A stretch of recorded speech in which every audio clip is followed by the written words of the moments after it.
AI কে ব্যবহার করে আপনি কিভাবে ওয়েব ফ্লো ডেভেলপমেন্ট শিখতে পারেন? এআই আপনাকে অনেকভাবে হেল্প করতে পারে ওয়েব ফ্লো ডেভেলপমেন্ট শেখার ক্ষেত্রে।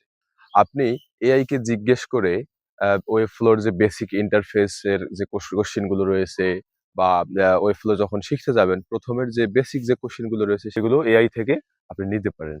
এরপর বিভিন্ন ডিজাইন, আপনি ডিজাইনকে ক্রিটিক করতে পারেন এআই এর মাধ্যমে। এরপর আপনি বিভিন্ন লেআউট যখন করবেন তখন সেখান থেকে সাজেশন নিতে পারেন। পাশাপাশি আপনি যখন মোটামুটি ভালো মানের একটু শিখে যাবেন, তখন বিভিন্ন ধরনের প্রজেক্টের আইডিয়া আপনি এআই থেকে নিতে পারেন। এআই থেকে বিভিন্ন প্রজেক্টের আইডিয়া জেনারেট করতে পারবেন, from the brief to even to the design part. এরপর আপনি এআই কে ব্যবহার করে বিভিন্ন ধরনের কোড কম্পোনেন্ট তৈরি করতে পারবেন, যেই কোড কম্পোনেন্ট গুলো আপনার যে বিল্ডটাকে নেক্সট লেভেলে নিয়ে যেতে সাহায্য করবে।